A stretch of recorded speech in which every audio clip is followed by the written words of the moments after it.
ታላቁ ሩጫ ፈጠን ያለ ሰላማዊ ሰልፍ እንጂ ሩጫ ነው ለማለት ይከብዳል። ታላቁ ትርምስ ብንለው ያስኬዳል። የመሮጥ ፍላጎት ያላቸው ዜጎች፣ የመሮጥ ችሎታ ያላቸውን ዜጎች መንገድ የሚዘጉበት ክብረ በዓል ነው። በነገራችን ላይ ታላቁን ሩጫ ያሳለፍኩት ፖሊስ ጣቢያ ውስጥ ስለሆነ ብማረር ተረዱኝ። በዋዜማው የሆነ የሞላ ሚኒባስ ውስጥ ገባሁ። ወያላው ከጋቢና ጀርባ የተገለበጠ ባልዲ ላይ አስቀመጠኝ። ትንሽ እንደሄድን ቀና ብዬ አየሁ። ከማየት ባሻገር አስተዋልሁ። የተሳፋሪዎችን ፊት ስቃኘው አገጫቸው አካባቢ ተመሳሰሉብኝ። ኃላፊነቱ በሕግ ያልተወሰነ የአንድ ሌባ ቤተሰብ ውስጥ እንደታቀፉ ገባኝ። ጭራሽ የታክሲው ግድግዳ ላይ ከአያታቸው ጋር የተነሱትን ፎቶ ሰቅለዋል። ስንት ሰዓት ነው አለኝ ወያላው። ሰዓት ለማየት ሞባይሌን ስመዝ ሊረከቡኝ እንዳሴሩ ገባኝ። ጭጭ አልሁ።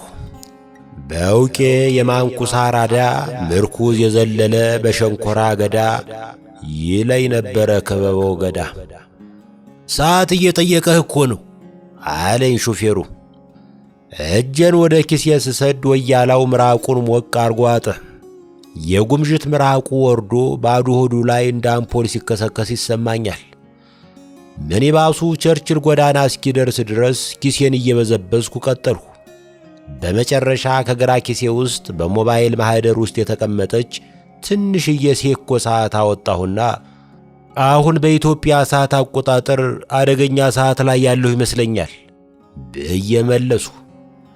ሰው እንዲህ ይገፈተራል? በ6 ወር አንዴ ስፖርት መስራት የጠቀመኝ። ሲገፈትሩኝ የሚኒባሱን በር ይዤው ወረድሁ። ለጥቂት ደቂቃ ያክል ጋሻ ያነገበ የጥንት የሮማ ወታደር መስዬ ተገተርሁ። ከግማሽ ሰዓት በኋላ 2 ፖሊሶች አጠገቤ ደረሱ። ቢዘገይም እንኳን ደረሳችሁልኝ ወንድሞቼ ብዬ በአንደኛው ፖሊስ አንገት ላይ ተጠመጠምሁበት። ፖሊሱ እጆቼን ከአንገቱ ላይ አባሮ ሲያበቃ የሰው ሚኒባስ በር ሰርቆ በመሮጥ ወንጀል ተጠርጥረህ በቁጥጥር ስር ውለሃል።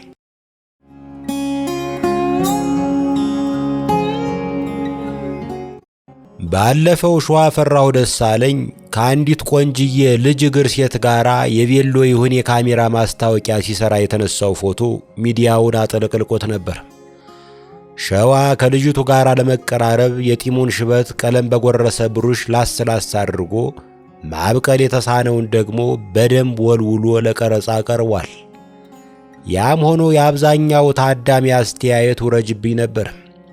የሰውየውን ዕድሜ ከልጅቱ ዕድሜ ጋር እያወዳደሩ የቀወጡት ብዙ ነበሩ። የሰዎችን ዕድሜ የምናስታውሰውን ያህል የተማርነውን ብናስታውስ የት በደረስን። እስከ ቀዳማዊ ኃይለ ሥላሴ ዘመን 15 የሞላት ሴት ለአቅመ ሔዋን ደርሳለች የሚል ሕግና ደንብ ነበር። ሻምበል በላይነህ በ15 ዓመቷ ትገኝ የነበረች እንደ ዳማ ከሴ መድኃኒት ነበረች ብሎ መዝፈን የደፈረው ለዚያ ነው። ሙሐሙድ አህመድ ውዝግብ አያብዙ ያለችኝ ኮረዳ የ15 ዓመቷን እንዴት ነሽ በሉልኝ የምታውቁ ቤቷን ብሎ አቀንቅኗል። በዘመናዊት ኢትዮጵያ አቅመ ሔዋን 18 ዓመት መሰለኝ። ዛሬ የሻምበልን ወይም የመሐሙድን ዘፈኖች መድረክ ላይ ብትዘፍን ፔዶ ተብለህ ዘብጥያ ልትወርድ ትችላለህ። ከዚያ በተረፈ አንድ ሰው ወጣት ሴት ማግባት የለበትም የሚል ሕግም ሆነ ባህል የለንም። በስምምነት ከሆነ የአክሱም ሐውልት ሲተከል ዶማ ያቀበሉ ሴትዮ ትኩስ ጎረምሳ ማግባት ይችላሉ። ከቀይ ባህር በፊት የነበረ ከየመን ወደ ኢትዮጵያ በበቅሎ የገባ ሰውዬም ወጣት ሴት የማግባት መብት አለው። ወንድ ልጅ ለአቅመ ዳዊት እስኪደርስ ጫጉላው አብቧል ዛሬ ተብሎ ሊዘፈንለት ይችላል ይላል ሙዝ። አቅመ ዳዊት የሚለውን ቃል የፈጠረው ከሚከተለው የመጽሐፍ ቅዱስ ጥቅስ ተነስቶ ነው። ንጉሥ ዳዊትም ሸመገለ፣ ዕድሜውም በዛ፣ ልብስም ደረቡለት፣ ነገር ግን አይሞቀውም ነበር። በእስራኤልም ሀገር ሁሉ የተዋበሽ ቆንጆ ፈለጉ፣ ሱናማይቱን አቢሳን አገኙ፣ ወደ ንጉሡም ይዘዋት መጡ። ቆንጆይቱም እጅግ ውብ ነበረች፣ ንጉሡንም ትረዳውና ታገለግለው ነበር። ንጉሡ ግን አያውቃትም ነበር። መጽሐፈ ነገሥት ቀዳማዊ ምዕራፍ 1 ጦሙን ያቀለለለትና ወዳጄ ኑረዲን ኢሳ የሚያውቃቸው ሰውዬ ነበሩ።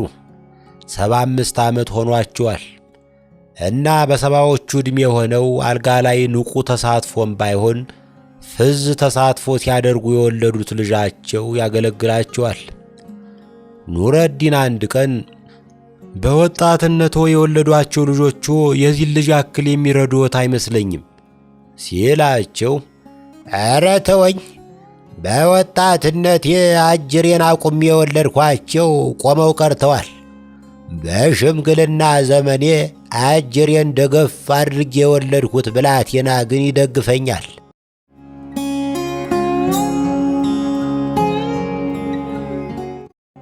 የሰው ልጅ የመጀመሪያ ሥራው ማዕድንና ፍራፍሬ መልቀም ነበር።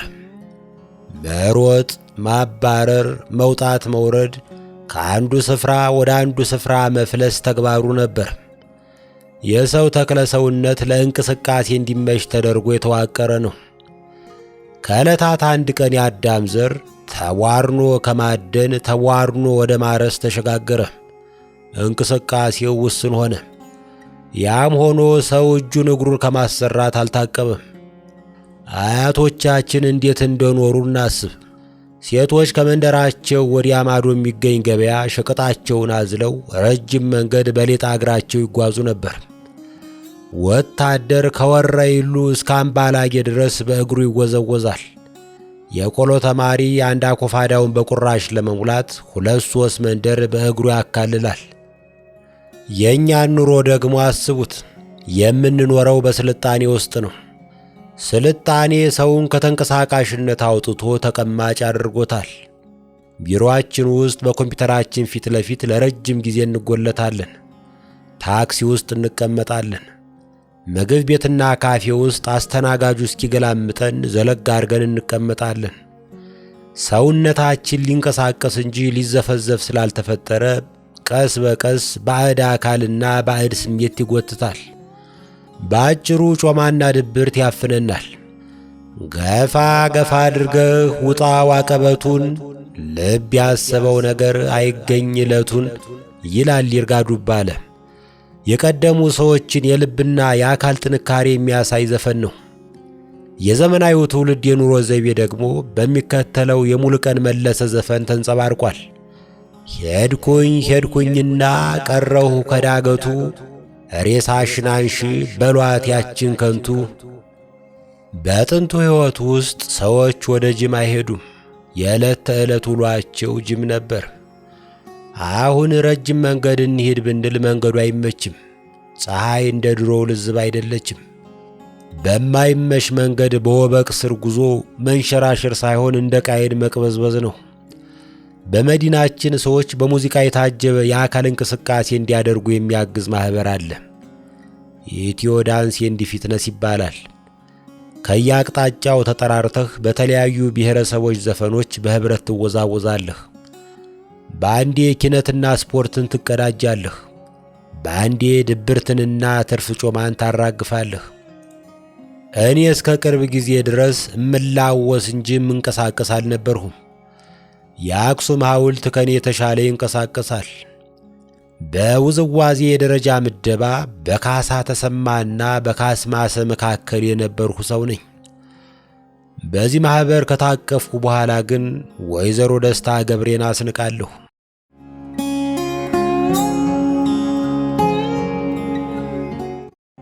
በቅርቡ አንድ የግብርና ባለሙያ እንዳጫወተኝ የኢትዮጵያን ሕዝብ አርሶ የሚያበላው ዜጋ ቁጥር ከ900 ሺህ አይበልጥም። በአንጻሩ ተመጋቢው ከ100 ሚሊዮን በላይ ነው። የእርሻን ሥራ በግድም ሆነ በውድ ተቀብሎ የሚኖረው ዜጋ አማካኝ ዕድሜ ከ50 ዓመት በላይ ነው። ወጣት የአርሶ አደር ልጆች የወላጆቻቸውን ሙያ መውረስ አይፈልጉም። ከዚያ ይልቅ ወደ ከተማ ይልቁንም ወደ አዲስ አበባ መጥተው የከተሜውን ዕድል ጽዋ ተቋድሰው መኖር ይመርጣሉ። ገበሬ፣ አርሶ አደር፣ አርብቶ አደር ተብሎ መጠራት የሚደብራቸው የአርሶ በሌ ልጆች ጥቂት አይደሉም። የሆነ ጊዜ ላይ አሜሪካን አገር ቨርጂኒያ ቢች የተባለ ስፍራ የሚኖር ያገር ሰው ጎበኘሁ። ሰውየው ከዳንግላ ተሰዶ አሜሪካን ያርሳል። የተንጣለለ እርሻ አለው። ከብት ያረባል። የሚኖርበት ቤት ሚጢጢ ቤተ መንግሥት ነው ማለት ይቻላል። መኪናና ፈጣን ኢንተርኔትን ጨምሮ ከተሜው ያለው ሁሉ አልጎደለበትም። ገበሬ ልጎበኝ ሄጄ ገበሬ መሆን አማረኝ። የአሜሪካ መንግሥት ገበሬ በማሞላቀቅ የታወቀ ነው። ብድር፣ ድጎማ፣ ጥቅማ ጥቅም ወደ ገበሬ ይጎርፋል። አቅሜን አውቃለሁ። አገሬን ከአሜሪካ ጋር ለማወዳደር አልቃጣም። ግን በአንድ ዘመን ላይ በአንድ ፕላኔት ላይ እየኖርን የሰማይና የምድር ያህል መራራቃችን ያሳዝነኛል። ከጥቂት ወራት በፊት ማንኩሳ ውስጠ ጉልት የሚኖር ገበሬ አጎቴን ለመጠየቅ ሄድኩ። በልጅነቴ የማውቀው ሕይወቱ አልተቀየረም። የኮረንቲ መብራት ባይኑ፣ ጫማ በእግሩ ዞሮ አያውቅም። በአገራችን በግብርና የሰለጠኑ አያሌ ባለሙያዎች አሉ። ከእኒህ መሃል አንድም ቀን ገጠር ወርደው በማሳ መሃል ተረማምደው የማያውቁ ሞልተዋል። የረድኤት ድርጅት ሠራተኞች ገጠር ገብተው ገበሬውን ለማገዝ ደፋ ቀና ሲሉ በየደረጃው ያሉ ሹመኞች ሥራቸውን በማቀላጠፍ ፋንታ ጉቦና በላምጡ እያሉ ያጉላሏቸዋል። በሀገራችን የሃይማኖት ተቋማት የናጠጡ ሀብታሞች ናቸው። ያስገብራሉ እንጂ አይገብሩም። ግን ከዚህ ሀብት ቆንጥረው የገበሬውን ሕይወት የሚያሻሽል ሥራ ይሠራሉ። ውሃ ያስቆፍራሉ፣ መንገድ ያሰራሉ፣ ክሊኒክ ያስገነባሉ። የኪነ ጥበብ ባለሙያንን የምንል ሰዎችሳ የገበሬውን ክብር የሚመልስ ምን የረባ ተግባር ፈጸምን? የኢትዮጵያ ገበሬ ለኢትዮጵያ የኪነ ጥበብ ሰው የሙዚቃ ቪዲዮ ማዳመቂያ፣ የፊልም ማጣፈጫ ሆኖ ያልፋል። ከዚህ በፊት ደጋግመን እንደተናገርነው የመንግሥት ዋና የሥራ ድርሻ አስተማማኝ የጥበቃ ሥራ መሥራት ነው። የገበሬውን ሕይወት ንብረትና መብት መጠበቅ ከቻለ ትልቅ ውለታ እንደዋለልን እንቆጥረዋለን። ገበሬ በማሳው ላይ በሚገደልበት በሚፈናቀልበት አገር፣ ገበሬ ካመረተው ምርት በማይበላበት አገር ዘመናዊ ትራክተሮች የሚፈጥሩት ተአምር አይኖርም። ሳጠቃልለው ግብርና እንደ አደን ድሮ የቀረ ሙያ ከመሆኑ በፊት ሁላችንም ድርሻችንን እንወጣ።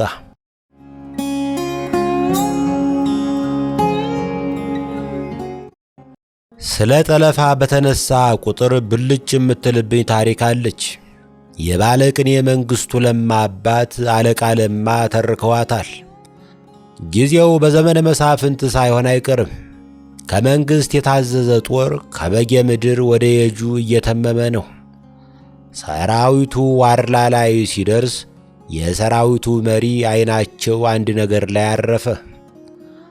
አንዲት ትንሽ ልጅ ከጓደኞቿ ጋር ከገበያ ትመለሳለች። የጦሩ መሪ ሲያዩዋት አለቅጥ ጎመዡ። አሽከራቸውን ያዝና ጫንልኝ ብለው አዘዙት። አሽከርየው እየጋለበ ደረሰባትና ብድግ አድርጎ ፈረሱ ላይ አፈናጠጣት። ጓደኞቿ አካባቢውን በጩኸታቸው አቀለጡት። ዕድለ ቢሷ ብላቴና ከደብረ ታቦር በታች ወደሚገኝ አገር ተወሰደች። የበጌ ምድሩ መኮንን ልጆችን አስወለዳት። በጥንቱ ልማድ ተጠላፊዋ ኃይለኛ ዘመድ ካላት በጠላፊ ላይ ይዘምታል። በዚህ ምክንያት ድብን ያለ ጦርነት ሊቀሰቀስ ይችላል።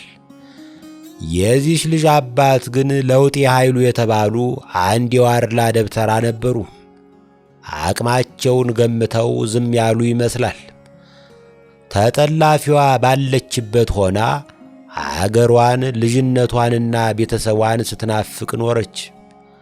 አንዳንድ ጊዜ የሆነ ቆሎ ተማሪ ደጇ ላይ ቆሞ በእንተ ማርያም ብሎ ሲለምን ትሰማለች። እንጀራ ይዛ ትወጣና ከየት አገር ነው የመጣህ? ከመቄት። ለውጤ ኃይሉ የሚባል ሰው ታውቃለህ? እሳቸውን ማንም ያውቃል፣ እንደ ወንድማችን ናቸው። አባቴ ነው። ስታገኘው መጥተህ አትወስደኝም ወይ በልልኝ። አባትየው ግን ገስግሰው መጥተው አልወሰዷትም። ተራኪው ከላይ በራሴ አማርኛ ያቀረብኩትን ታሪክ ሲደመድሙ እንዲህ በሚል ልብ ሰባሪ ቃል ነው። እንዲህ እንደለፈለፈች ሞተች። ታሪካችን ባያሌው የጦርነት ነው። በጦርነት ያሸነፈው የተሸናፊውን ንብረትና ሚስት ይማርካል። ዳግማዊ ቴዎድሮስ በኃያልነታቸው አነጋግ ላይ የሸዋን ግዛት በጦር አስገበሩ። የአጤ ምኒልክ አባት የሸዋው ንጉሥ ኃይለ መለኮት የድል አድራጊውን ፊት ከማየታቸው በፊት ታመው አረፉ። ቴዎድሮስ በተሸናፊው ቤት ሰተት ብለው ገቡ። ኃይለ መለኮት 2 ሚስቶች ጥለው ሄደዋል። የመጀመሪያዋ የምኒልክ እናት ወይዘሮ እጅጋየሁ ሲሆኑ ሁለተኛይቱ ወይዘሮ ትደነቂያለሽ የተባሉት ወይዘሮ ናቸው። ትደነቂያለሽ እጅግ ውብ ነበሩ ይባላል። ቴዎድሮስ ባልየውን ሊማርኩ መጥተው በሚስቲቱ ተማረኩ። ግን ፍቅር አለዝቧቸው አሽከራቸውን ያዝና ጫናት ለማለት ሳይደፍሩ ቀሩ። እቴጌ በጌ ምድር አብረን እንሄድ ብለው ጋበዟቸው። ሴት ያልፈለገችውን ኃይለኛ ወንድ የምታመልጥበት መሳሪያ አላት። ያ መሳሪያ መላ ወይም በሾፐንሃወር አገላለጽ ማታለል ሊሆን ይችላል። ወይዘሮ ትደነቂያለሽ የአሸናፊውን ንጉሥ ልብ በሚያቀልጥ ፈገግታ የታጀበ መልስ ሰጡ። ደስ ይለኛል፣ ግን ከዛ በፊት ኢየሩሳሌምን ተሳልሜ ለመመለስ አስቤያለሁ። ይፍቀዱልኝ። ንጉሡ ስንቅ ሰጥተው አጃቢ ጨምረው ወደ ኢየሩሳሌም ሸኟቸው። ውቢትን ሸኝተው ወደ ቤታቸው ሲመለሱ የኃይለ መለኮት እናት ወይዘሮ በዛብሽ ሸዋ እንዲገብር እርዳታ አድርጌያለሁና ሹመት ይስጡኝ ብለው ጠየቁ። በዚህ ጊዜ ነበር አሸናፊው ንጉሥ ከወደ ኢየሩሳሌም መርዶ የሚያክል ዜና ይመጣላቸው። ወይዘሮ ትደነቂያለሽ ከኃይለ መለኮት ወዲያ ዓለም አልሻም ብለው መንነዋል። ይህንን ሲሰሙ ቴዎድሮስ ይችን ግጥም ወደ ታሪክ ወረወሩ። አወይ ጉድ! ሚስቱ መናኝ፣ እናቱ ሹመት ለማኝ። ታሪክ መዝጋቢው ዘንግቶት ይሆናል እንጂ ግጥሙ እኔም ብሎ ሰው አማኝ ብሎ የሚደመድም ይመስለኛል።